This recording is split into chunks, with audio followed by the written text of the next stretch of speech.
Welcome to Fall in Love with Yourself Now. No matter where you're at on the journey of life, this show is here to help you fall in love with yourself now and every month. It's filled with themes, tips, and tools to help you become the love of your own life. Think of this podcast like helpful advice from a best friend who only wants the best for you and your life. It's here to cheer you on, give advice, and help you see just how wonderful you are.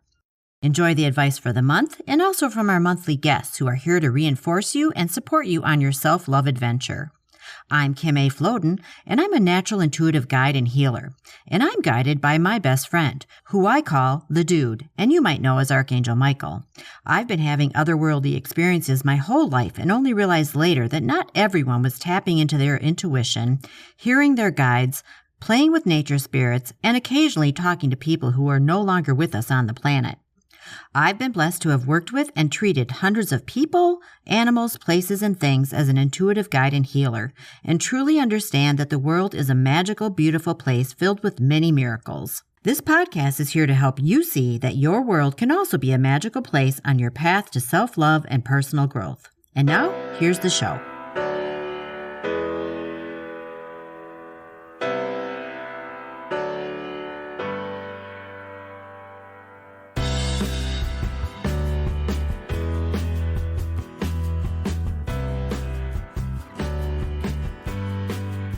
The topic for this month's bonus episode is one that is near and dear to my heart, healing from the trauma of domestic violence, and our guest is Certified Trauma Support Specialist Adrienne Rouan.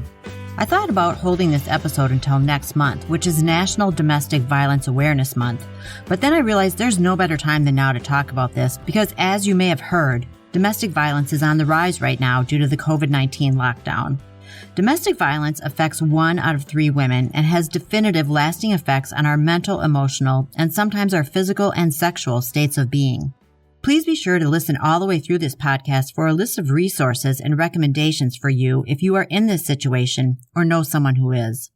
Adrienne's history of traumatic experiences brought her to her knees, which ultimately led her to acknowledge her own strength and to create processes to help women thrive in their own lives. As you'll hear, Adrienne considers it her honor to serve as a guide to women who are overcoming traumatic experiences and to help them successfully achieve their most deeply held hopes and dreams. Her vision is to heal the world woman by woman. And I can't think of anyone better to have as my guest here today. Before we get into this important chat, I have a quick request for you. Can you please visit iTunes to rate and review this podcast? Doing that pushes it up the charts and helps other women like you find the show. I also want to hear from you about what I'm doing right, what you would like more of, and what I could do to make a better show for you. And now, let's hear from Adrienne.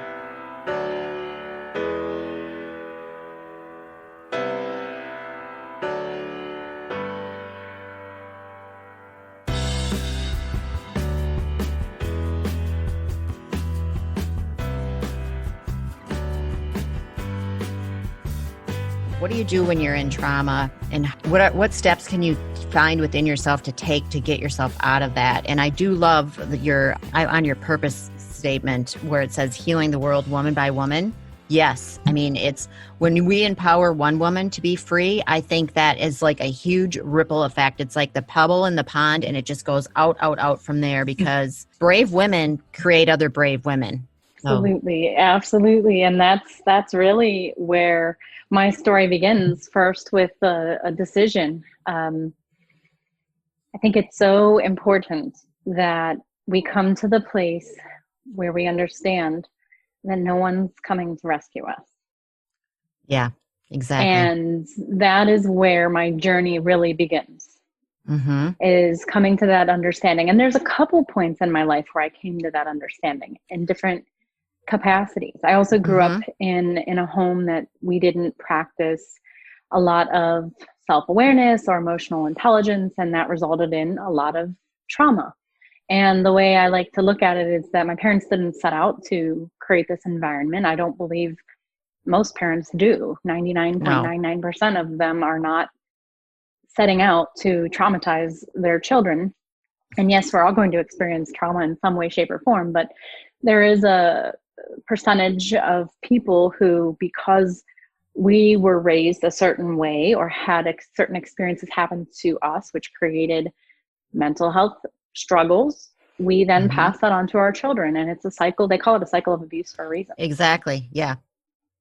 So to come to that place, though, where you realize, I mean, that's how a lot of us end up in the traumatic relationships to start with, because we are fleeing one type, often in childhood or in a school setting or something like that, and then ending up out of the frying pan into the fire in a traumatic relationship because we were seeking rescue.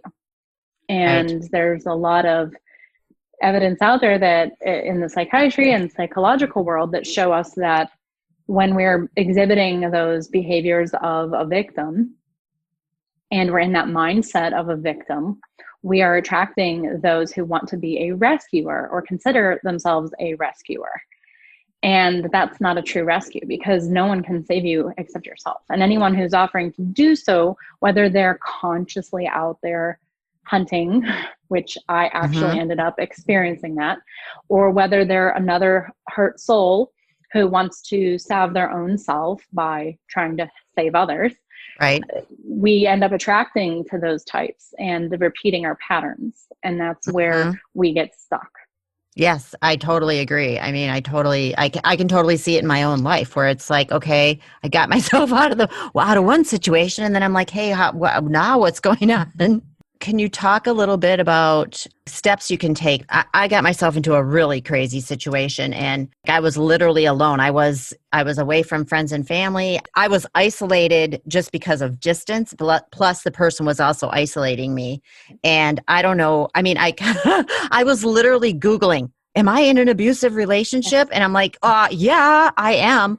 And then I read the book, Why Does He Do That by Lundy Bancroft. The way he writes it, it's like you become aware, like you can't ignore what he's saying. And it's like, if you're going to ignore it, then you're going to end up stuck in that situation. So that was my way to find my courage to get out of there. What can women do? I guess we're getting right into it from the very beginning here. We're diving in deep, people. No better way. Well, I mean, this is true talk, right? This is true talk. So what, if you think you're in a situation where it is abusive, and just even knowing, I think the fact that what you already just said, you have to rescue yourself and no one can save you but yourself. What can they do? I mean, what steps can they take and, you know, under threat of violence and all the other stuff that comes along with this crazy topic? And if only there was just one answer. However, no, I know there isn't, but I mean, just from your perspective as a professional and expert, yes, what are your tips? Yes, there are some tips that we can use that will help us create our own journey out. And your story is very, very common. What you just said to me, I have had repeated to me hundreds of times, and so have every other journalist or woman who works in this area, because the pattern is so glaringly obvious that was where I was prompted to take this into the setting of education. So if you are listening to this, and there are three women on this call, one of you has been in an abusive relationship. So the statistics are staggering. And if you want to leave, the most important thing to do, and especially if you're isolated, which most women end up being isolated in some way, shape, or form. I was also taken away from my hometown. My address was changed to make it look like I lived in New York City, when in fact I was living about an hour north of my family. And I was under threat of violence to not contact them. At first, most of us accept and live in it. And then as time goes on, for me, it was a Lifetime movie network show that I was watching that I remember getting the shivers and the tingles all over my whole body, because I was thinking, this is what I'm living in. And it was a woman who was taken away and cut off from everything. First of all, again, coming to that place, what do you want? Do you really want out? And if you do, most of us say yes. Doing some really good planning. So there are ways to get out through shelters, but a lot of times they're very full. And oftentimes they're in areas where some of us don't even feel safe going into. I know that was the case for myself. And I was afraid to go there as much as I was afraid to, just because of the background I'd grown up in, very sheltered, I was afraid to leave just as much as I was afraid to go to a shelter. So I ended up doing it on my own, with help of a friend. I had a friend who was amazing, and she had mentioned that if I ever needed a place to stay for any reason, because a lot of times when we're in trauma or in this abuse, we don't want to hear it or admit it, but we know it in our hearts. And so I called her when it got really, really violent one time, and she let me stay for a few days, and then I went back like most of us do. Then the next time I ended up leaving on my own. I went back to my family home, which, while it was physically safer, it was not emotionally safer. So I only stayed for a couple weeks and then got on my own feet. And then he broke the restraining order, and I ended up back with him again. Oh, and my so God. This is very common, though. This is the reality, like we said. Mm-hmm. So it was an evolution. And in fact, there's a beautiful book by the author who is going to be in Scars Unseen. And you probably saw her in the preview. Her name is Louise Snyder. And the book is called, I knew I should have jotted it down, Invisible Bruises, I think. Louise Snyder. I'll look it up and make sure we get it into the show Bruises. notes. Okay, if we Google that, it'll come up, and it's amazing. She's an investigative journalist that does an incredible job at breaking down our patterns. And so, first of all, there's no shame if you've gone back. No. I did it, and most of us do. And then finally, I got to the place where I started saving up. I started strategizing. So this time, I saved money. I looked for space. I let people know what was going on. I was going to counseling. I told him that I was not going to stop talking to my family again. So it was incremental. I think that for most of us, it can be safer to do it that way, but it's still, when we leave, it's dangerous. That's the most dangerous. It is dangerous. It is dangerous, yeah, because Super dangerous. The abusive personality is obviously a very dangerous personality. And what I understand about these people, they're damaged, very damaged, and very damaged. They don't even understand that they're doing anything wrong, really. They think that they're doing the absolute 100% right thing with you to get you to be how either they want you to be or your even best self. Sometimes they're trying to convince you that this is for your best, the best for you, right? And it's like, okay, no. So true. They truly have been broken, usually in childhood as well, to a point where they believe that everything that they want or need or could possibly dream of having in their life, they should have, regardless of how much it affects another person. And honestly, they don't believe that it's the anti-personality, or a lot of people call it narcissism. Narcissism is actually a characteristic trait. I have on my YouTube channel, I subscribe to Med Circle. And Med Circle has some free videos. It's a subscription service, but they have a few free videos out there that touch on the difference between narcissism and anti-personality disorder. It's very different. Narcissism is a continuum. All of us have narcissism in us to an extent. In fact, people who've been through trauma tend to be more narcissistic because of survival mode. Anti-personality disorder, which is what I dealt with, is a whole nother ballgame where things aren't working properly.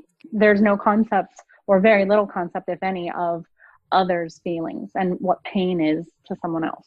It's looked at as though no one else can feel as deeply or as painfully as I do, therefore I can do anything because I know what it is to hurt and I haven't done that to someone. Is basically what I understand it to be, not being a psychologist, but having, being a certified trauma support specialist and having read more books than I can count now on the topic of recovery. Yeah. So it's a real thing, and we're not crazy. Crazy is a very frequent word that we've heard thrown around, and others, the system, the court systems, the police systems don't.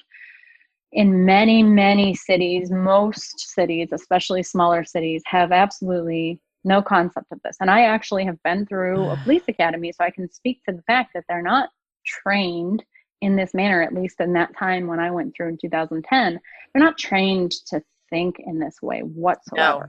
It's execution. And we're seeing, unfortunately, in our horrible system in the system that has created this horrible experience for so many people, of so many of our Black brothers and sisters and brown brothers and sisters and many people, it's execute. It's just execute what you've been taught and don't ask questions and do your job and be quiet and get in and get out. And that's how you're treated as a trauma victim, and sometimes even worse, because you come across as crazy because you're in a panic, you're having you're traumatized PTSD symptoms. Yeah, I remember at one point in my journey, I ended up living with one of my sisters, and I was struggling so badly with like my own mind. Like, what has happened to me? What is going on? And I remember walking downstairs and saying to her one day, "Am I crazy? Am I crazy?" And she said, "No, crazy people don't ask if they're crazy."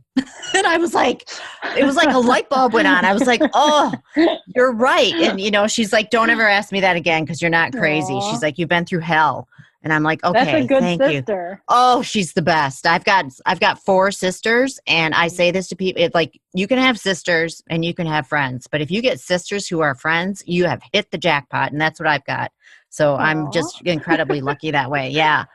And they all stood by me to help me get through all, the trauma that I had gone through. And thank God, because it's like when you have a group of women who believes you and believe in you, that's powerful. That's powerful. And are reinforcing that, no, you're not crazy. You have been through something terrible, and, we're standing by you. So I just shout out to my sisters right now. I have heard your podcast a few times, and I've been listening. And so I've heard a couple of your sisters, and I think they sound amazing. And especially the crazy after hearing sisters. this. Yes. The how in the hell did we get here? Yes, we have a lot. Yeah. We have a lot of, I've stopped that podcast for now. That was also a great experience, just doing that with my sisters. Oh my God, hearing all their crazy stories and them hearing mine. So yeah, fun. Awesome. Yeah, some more tips though, if you'd like, I can share some more ideas. I know we started touching on it, and I got a little off track there, but it's so complex of a topic. So planning, you feel sneaky and you feel like you're betraying the person. I think it's important to acknowledge what we're feeling when we're planning, because that can create a lot of guilt. And of course, that's generated on purpose by the abuser most of the time. You should feel guilty for doing anything outside of the relationship, even communicating with others many times. And so letting people know, finding a good trauma-informed mental health specialist. Some states, including my own, are starting to enact laws of accountability for mental health practitioners because of the amount of people who have sought assistance and have not been guided appropriately. So for various reasons, ours is more in the childcare world, which is essential and needed desperately. Because of that, of course, I went through later, and the child protective system failed us miserably in that situation as well. So planning, telling people, finding a trauma-informed mental health practitioner, and having a safe space to get to. And then, this is the most important part if you ask me, and I think the police academy helped me launch really further ahead in my journey than I would have been if I hadn't signed up. I signed up because I wanted to be a detective and protect other women. Nice. And I learned that it was illegal for him to have done so many of the things that he did. And I found out what my rights were, and it just made me feel so strong. And I learned how to defend myself. I had already taken martial arts when I was a girl. So physically, I didn't have a ton of physical abuse in my relationship, but I had a ton of every other kind of abuse you can name. And because I was taught, this is where it comes back to childhood, and I'll make a side note on this, so essential for us to teach our children how to handle physical abuse separately from emotional abuse, separately from sexual abuse. They all look different. They all feel different. So because I was taught how to avoid physical abuse, I wasn't actually physically beat up. I was physically abused a little bit, but not what you'd imagine. And that's no visible bruises. Louise Snyder, no visible bruises. That's what she talks about, is how much of the abuse is not physical. Exactly. Or is sexual, and therefore you don't see it on the person. And that's the thing, right? You can have sexual abuse in an intimate relationship. And that is very frequent, more frequent than we like to talk about. Planning it out, understanding how you're going to be feeling, and then learning how to defend yourself. And this is something that I will question my clients on when they first retain me is, do you know how to ensure that your doors, are locked, and can you call the police department and have them come do a security check for you? Can you call a security consultation firm and have them do an assessment for you on your weak, vulnerable spots? It's imperative to feel safe in your home. Right. Because if you don't feel safe in your home, how are you going to heal? Right. Exactly. So we go as far as learning how to swing a baseball bat and doing visualizations of how to protect yourself. Because if you've never been taught and someone comes through your door, the typical response of our brain is going to be, either fight, flight, or freeze. And if you don't know how to fight, you're probably going to freeze or flee.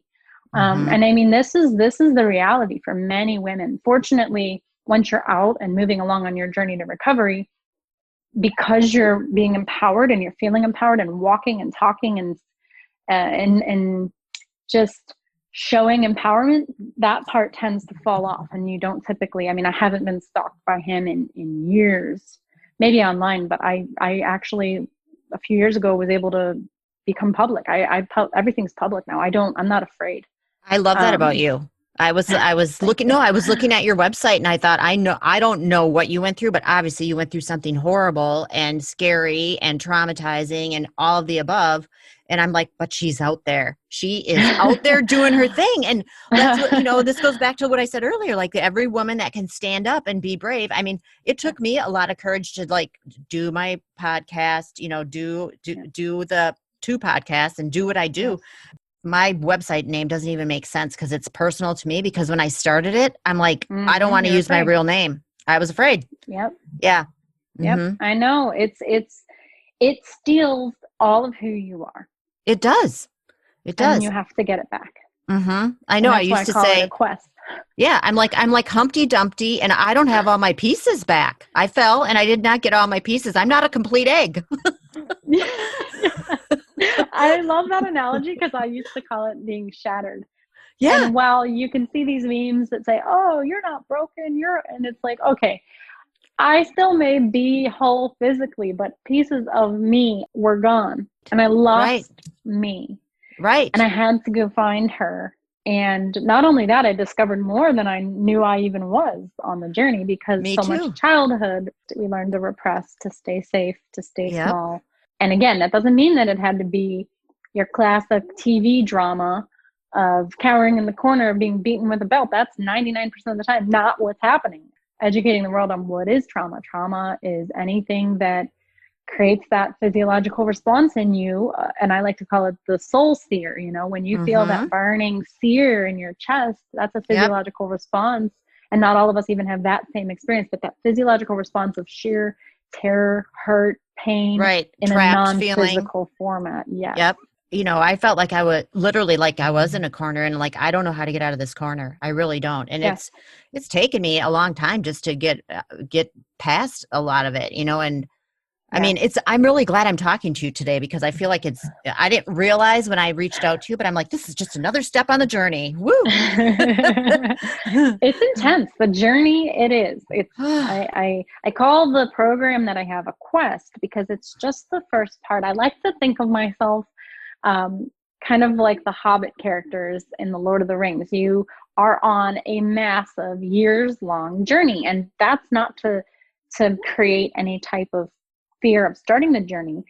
Somebody once told me when I started to go to college, I went to college when I was 25, and they said, well, you might as well sign up, because you're going to be living anyway, and you could either be living and not getting a degree, or you could be living and getting a degree. And I like to use that analogy for trauma survivors. You might as well start the journey, because you can either start living and journeying now, or you can stay as you are, probably not fully living, and journey anyway. Yeah. So what do you want the end result to be? So again, back to those steps, bodywork modality as soon as possible. You can even start this while you're in the relationship preparing to leave. It could be tapping. It could be EDMR. It could be, and tapping, you probably have heard of it in your field of work, but it's where, you desensitize yourself according to sensitive areas that will help reprogram the sensations. EDMR, eye desensitization movement. And then that one again does the same thing. Yeah. And it all comes down, whether it's somatic experiencing or myofascial tissue release or trauma recovery exercises, trauma releasing exercises, or trauma recovery yoga. They all have the same end goal in mind, which is to reprogram that brain through a combination of mindfulness, but it's especially for trauma survivors. So it's not the kind of yoga that you see on TV where everybody's beautiful and perfect and nails and hair and utterly a perfect body. Like, that's not what these modalities are about, because that's false 99% of the time anyway. It's about building a connection with your heart and your mind again, and teaching the body to finish or complete. It's called completing the trauma response, so that you're not stuck in it, whether it's fight, flight, or freeze. Or there's another one called fawn, which there's a great book that's incredible that I think any trauma survivor, no matter whether you have a diagnosis of PTSD or not, which I do, but I really think everyone should read it. And it's called Complex PTSD. And the subtitle is, it's Complex PTSD From Surviving to Thriving by Pete Walker. Incredible. He's a survivor as well. And it gets into just a beautiful yet simple explanation of what's happening in the brain and how we look crazy. We talked about crazy earlier. Right. There's fight, where I struggled with fight a lot. And I still have days where my PTSD triggers go off and I'm angry or standoffish, or I get bristly at strange things. And I'm learning what those are through my journey. I had to come to a place where I was like, I have to forgive myself and keep going, because otherwise I'm never going to make it through this. No, if because I keep getting stuck. If you are having reactions to things, which are normal reactions based on what you've been through, and then you're shaming yourself about your reactions, you basically are still being abused, but now you're doing it to yourself. Yes. Right. And that is such a perfect way of putting it. And we trap our own selves within this other cycle of abuse, this internal cycle of abuse. I am horrible. What the hell is wrong with me? I acted Why did this happen to me? My boss didn't mean it like that. And why did I get so upset at that client on the phone? And like, the you inside is just like sobbing or crying or desperately wondering what's wrong with me. And when we turn that into I love you and it's okay, this is what your body was programmed to do through that childhood or that. Can I give an example of this? Just happened to me the other day. I was with somebody who is like big into politics, watches a ton of politics, always wants to talk about it.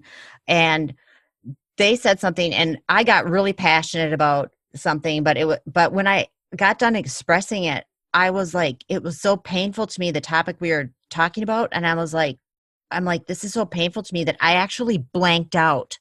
And the other person started talking and giving their viewpoint, and I honestly couldn't even hear them.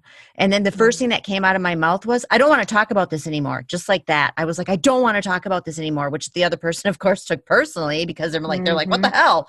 They thought I didn't want to hear what they said. And I'm like, that's not it. I just cannot talk about this because I actually emotionally blanked out. I couldn't even hear what you were saying. And I can't talk about this subject because it's triggering me and I can't do it. But it became then, it actually turned into a fight between myself and the other person because they were taking it personally that I was like shutting them down. And I'm like, no, you don't understand. I have to shut this down now to protect myself. So Absolutely. These are kind of like, I think, things that if you aren't traumatized, you think, well, this is weird. But if you have been through trauma, you understand. And I was so proud of myself because for the first time, I didn't feel the shame of like not listening to that other person. I actually sat for a second, checked in with me, and I'm like, I totally shut down. I totally emotionally went dead to what we're talking about here because it's too much for me. It's too much.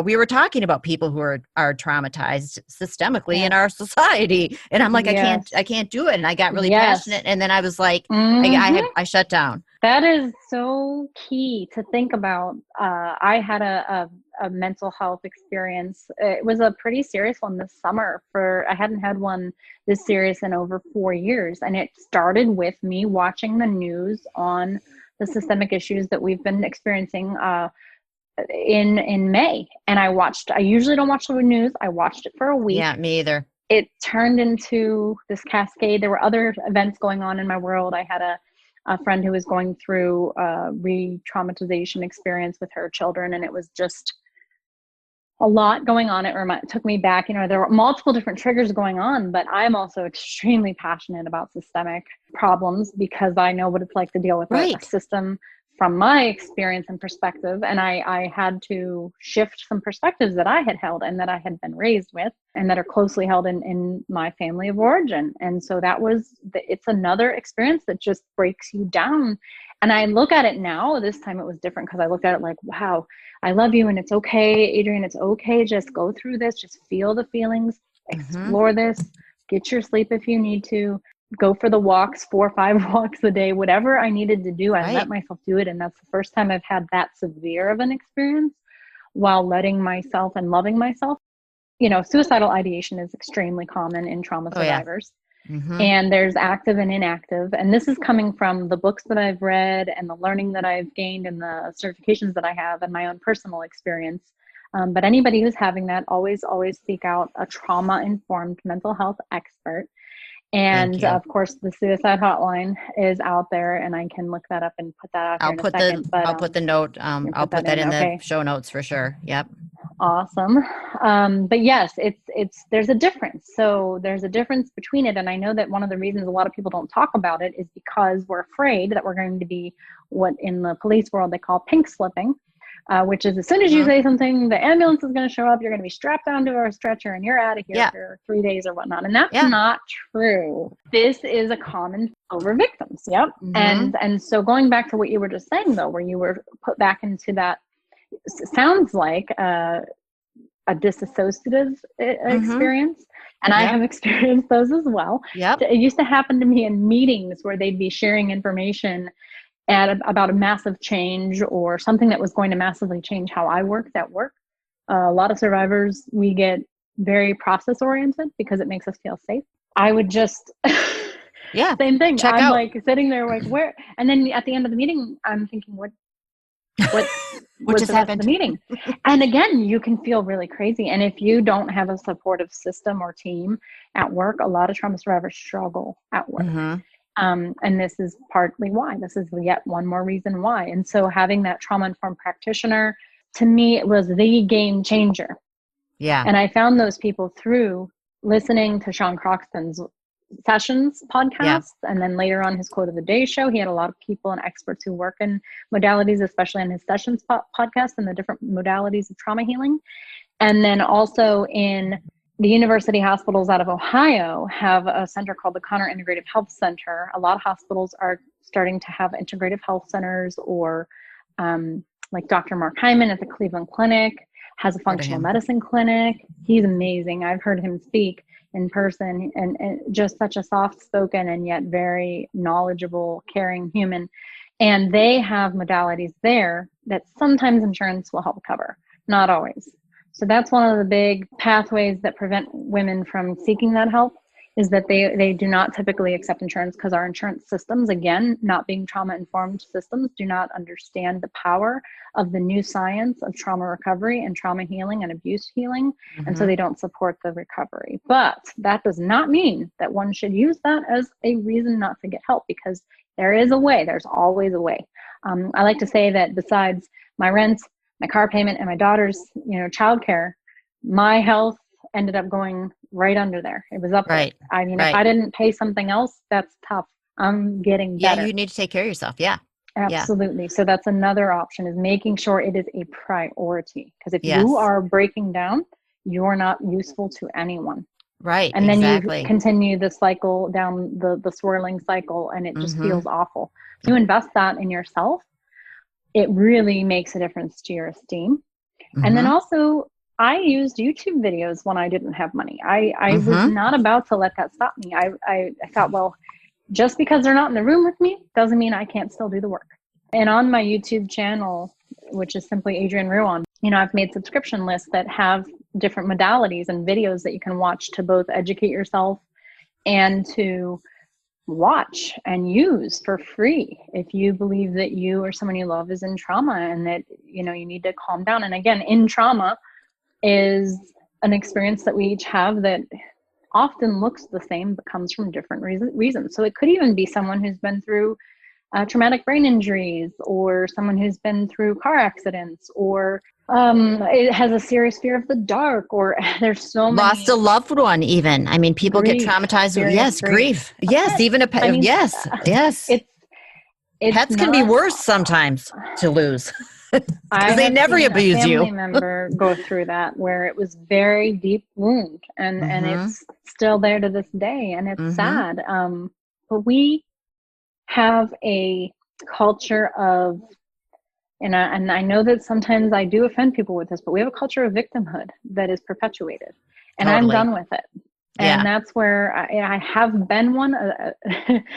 I have been through so many experiences that I feel I've lived several lifetimes, it feels like sometimes. And so I feel confident to say that it doesn't matter what it is that you've been through. I've been abused. My child's been abused.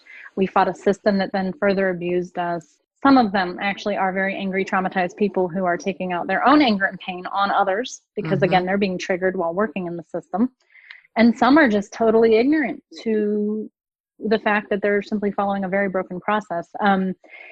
And so the Arizona Trauma Institute in Arizona, they're out of Mesa, is an incredible, incredible example. So if anybody's listening who is a leader in your organization or in a court or in any type of public assistance program or process, the Arizona Trauma Institute has an incredible certification program where they trauma-inform organizations from the top down. They help them with making sure their processes from the way a patient or a survivor is greeted at the front door to the way that the billing is handled for them.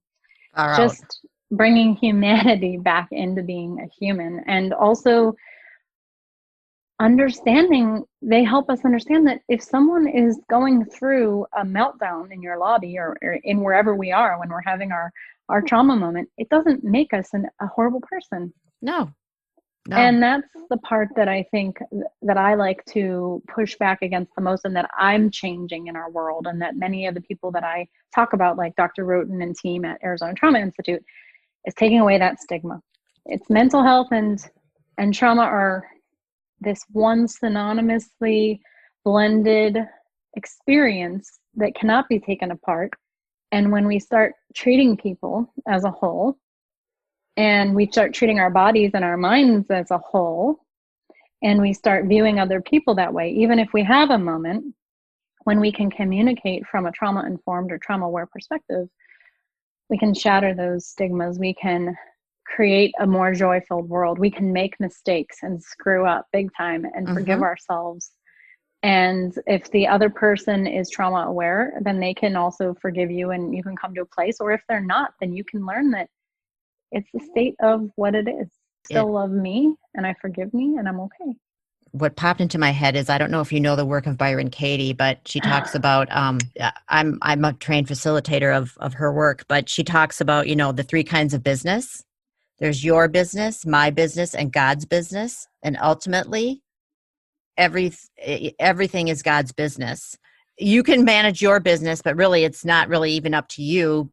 But you just stay in your own business, and then understand that other people are also in their own business, and they might not be responding exactly how you would like them to your business. You mess up and somebody takes extreme offense at that and takes action on it. Yeah, it'll hurt. You might feel sad, or you might feel angry, but the most important thing is to accept. Right. Okay, I made this choice, or I said this thing, or I didn't communicate, or taking from it what you could have done better. For me, this has been a year of expectation setting lessons. Oh my goodness. I was not aware of how unintentional I was about expectations. And so it's changing my life on how I approach it. Even like you notice I had messaged you last week and asked some questions. That's something I would simply accept the invitation from someone and be like, yay, hooray, I'm going to show up. And then I would have nerves. I would have anxiety. I would have a lot of physiological reactions, throat tightening, shortness of breath before I would get on, because I'd be like, oh, I don't know what to expect. Well, I can alleviate that with another empowerment. Yes, exactly. Manage your expectation. Yes, manage your expectation. I have a saying, I'm going to swear because it's my podcast and I can do that. My saying about expectations is, expectations will fuck you up, because we set ourselves up, right? And then we get upset when things don't go how we're going to. So I'm like, just go with the flow, and you're going to have to deal with what is actually. Well, that's what life comes down to. It just, it is what it is. And it's not so much about what your expectations are. It's really about how you react to what is going on. And you have the choice. You have the choice of how you're going to react. That's the only choice I think we really truly have, is where do we go with our reaction, to be honest. Absolutely. And as trauma survivors, part of that guilt cycle that we have going inside, that self-abuse, comes from not, we get into the brain and the neurology, and we start to understand that when we're going through a trigger, it actually shuts down certain aspects of the brain. There's some incredible work by Dr. Bruce Lipton has some work. The biology of belief is great, but there's also an incredible book by Dr. Bessel called The Body Keeps the Score. And he talks about the functional MRIs and how the work that they did on trauma survivors that shows that the brain, the parts of the brain that affect executive functioning, which would include being able to manage oneself or organizing oneself in the manner that we see many people doing, it becomes impaired somewhat when we go through a trigger.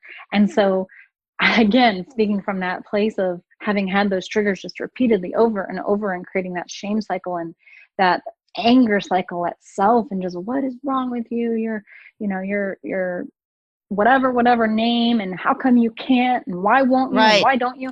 You got to do the work. We have to teach the brain over. It didn't have the chance. Either it didn't have the chance because we grew up in it too, or it was really seriously messed up for years, usually years of systemic abuse. Will create patterns of behavior in the mind that we're not physically consciously in control of. So that's where that body work is essential. Yeah. And I also want to say, I do Wim Hof breathing technique. Oh, I love Wim Hof. Oh yeah. I didn't do mine this morning. I've just spaced it out, but I do at least 3 rounds every morning usually. And I have done other breathwork techniques before too in the past, but I really think Wim Hof is, he's got something going on there. So, agreed. And people on this podcast have heard me talk about Wim Hof breathwork many times, and he's got a great Facebook group. And if you go in there and just do a search for trauma, you will find many, many people who are working through a lot of heavy issues, because breath work will repattern your brain. And you don't even have to do anything. And, it'll just work. I mean, I love it. So obviously you're a convert as well to Wim Hof. I did a 30-day with him through one of his programs last fall. Oh, good for you. Loved it. Did you meet Wim? I did not. No. It was a recorded one of the little apps. Oh, ones. Yeah. Right. And on his app, and I loved it.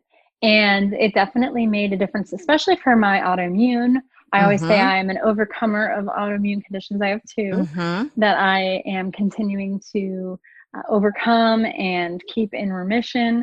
And it's a beautiful journey, but it really helped with that for me. That's another beautiful part of trauma healing. We can design our own customized healing journey. It doesn't have to look the same as everyone else's. And I think that's another, if anything that I would ask for someone to take away from this, it would be that fact that we don't have to follow. That's another thing with trauma survivors. We got to follow the rules, follow the rules. Right. Follow the rules. Oh my God. Well, yes. I've actually written down before, like, what are the rules? Here are the rules you need to follow. And I'm like carrying it around with me, like a little piece of paper. I'm like, oh Lordy. Trying to be a good little girl. Trying to be good. Not get in trouble. And exactly. Meet those expectations of complete unrealisticness that others have set for me, and that I don't even know who I am anymore, or maybe never did. So that ingrained pattern of following the rules, but they make us feel safe because we know exactly what somebody needs. And when you're in trauma, it's actually easier too to follow rules because you're in that heightened state of be good, be good, be good, be good. And then we have that heightened state that one day your nervous system crashes, and then you're like Mount Everest, in one way, shape, or form or another, whether you're weeping on the floor or having an angry outburst, whatever it is, or a meltdown, when you're in bed for a few days. Been there, done that for a few months, actually. The score. Right. Yeah. It will keep you. Will not get a free pass through this journey. It will catch up to you one way or another. Wim Hof. There's so many different modalities. That's what I'm all about, is sharing that to the world, because it's imperative that we understand there is no reason to stay living in that seared soul state. We can do this together, Yes, especially. we can do it. And I just hope everyone listening understands that really, if you are in a situation, you can do it. And we have your back. Adrienne and I have your back. You can reach out to either one of us and we have your back. So Adrienne, speaking of that, tell us what you do. Like if someone does reach out to you, what do you do for them? So I am a trauma recovery specialist. And what that means is I have formalized training from the Arizona Trauma Institute that teaches me as a support person, a non-clinical support person, how to help someone who's going through trauma to guide them to their ultimate goals. So my program that launches at the end of October is actually a 10-week program that is going, it may be 12. I might add some bonus weeks. I'm not positive yet, but it will be an intensive where we're going to meet weekly. It's going to be specially addressing how we feel when we start to go on that journey and providing lots and lots of resources, both tangible resources like tips that we can take with us throughout our day, right? Accountability, and also referrals to these amazing trauma-informed specialists and modalities out there that we don't know about. So teaching and educating and providing resources and knowledge to empower us to heal. And then on a weekly basis, I have I'm a certified trauma recovery yoga facilitator. So I have a course that I do on that. And trauma recovery yoga, Joyce Bozen, oh my goodness, amazing lady out in Las Vegas, started this after her own journey through PTSD. And she has an incredible organization that's doing good work in the world. And then we have a course on communication every week, because one of the reasons we get stuck is we freeze and we don't know what to say.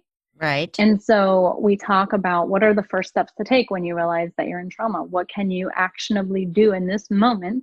And how can I say something? Because oftentimes, I don't know about you, but I found myself being very direct when I'm upset or when I don't know what else to say. Like you said to your friend, I just don't want to talk about it anymore. And I didn't really ever even learn the tools to say, you know what, right now, this is really bringing up some big feelings in my body. Yeah. And I'm feeling overwhelmed and I'm not able to talk about this right now. And as you and I can attest to this too, it still can happen, the directness. But the more we practice it and have the actual phrases to use, it can help us change. And again, it's a journey. And so we take these quests. That's what I do. I help guide women through these quests and provide those resources. There's a lot of free resources on my YouTube channel. I'm constantly posting on Instagram. I have a Facebook page, a group that I just started in my Thrive Alive with Adrienne Facebook group. Awesome. And if anybody's interested, they can get a hold of me many, many ways. Okay. Yes. That's what I was going to ask you.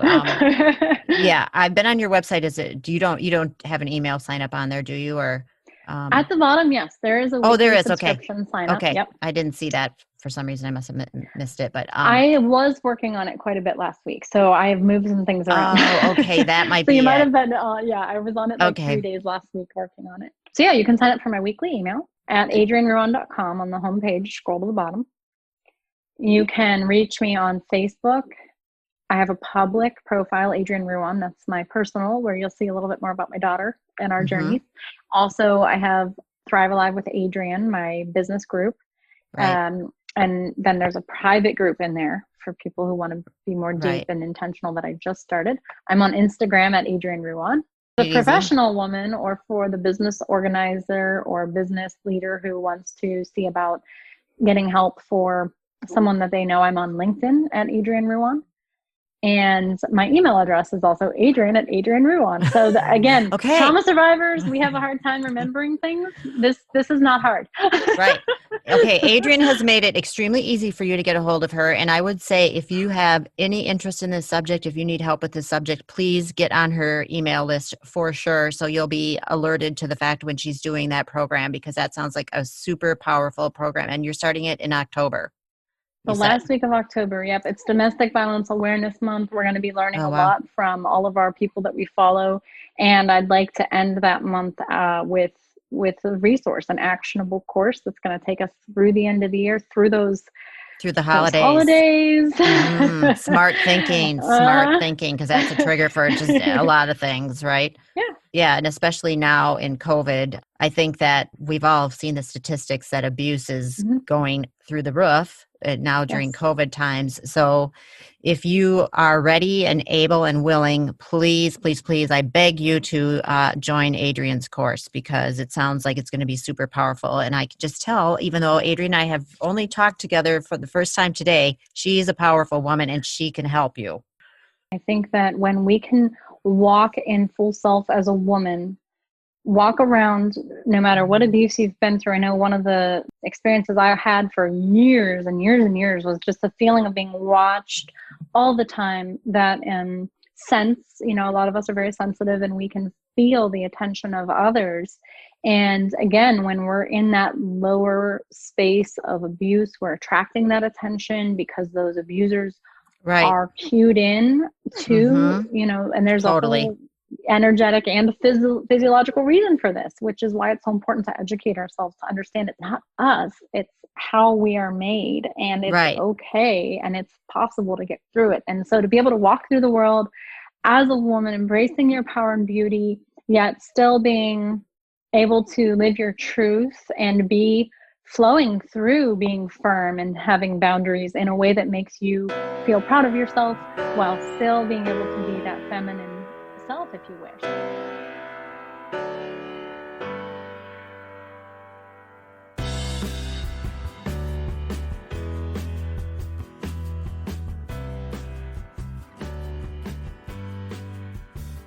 Wow, what a chat. I just want to say a big thank you to Adrienne for taking the time to sit down with me and for all the great information she shared. Here's a list of takeaways that I jotted down during our time together. 1.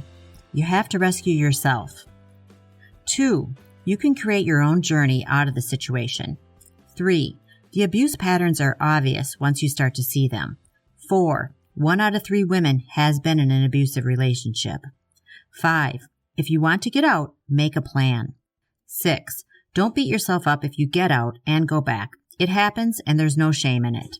7. You're not crazy. Crazy people don't ask if they're crazy.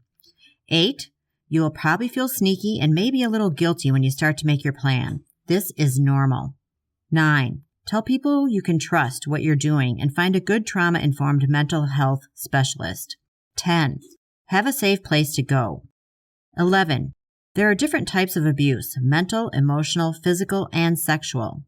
12. Learn how to protect yourself so you can feel safe in your own home. 13. Use body modalities such as EFT, EMDR, and trauma release yoga to help the body release the trauma. 14. Be careful about what you expose yourself to that may be triggering, such as the news. 15. Find the help where you can. There's always a way to find it, including Adrienne's YouTube channel. Be sure to check the full show notes on my website, fallinlovewithyourselfnow.com, for the complete list of books and resources we mentioned, and a few that we didn't, and also the links that you need to follow or contact Adrienne. And thanks so much for listening. One of the things that really helped me heal from trauma was art and coloring. So I want to remind you that you can get a free coloring book from me at fallinlovewithyourselfnow.com. One last thing, I appreciate all the love and support, and if you want to support this show financially, it's easy to do at buymeacoffee.com/The Coloring Book Coach. I appreciate every virtual coffee I receive. Our music today comes from YouTube's Creator Library, and the artist is Silent Partner. The song is called Believer, and you can find the links for that in the show notes on the website.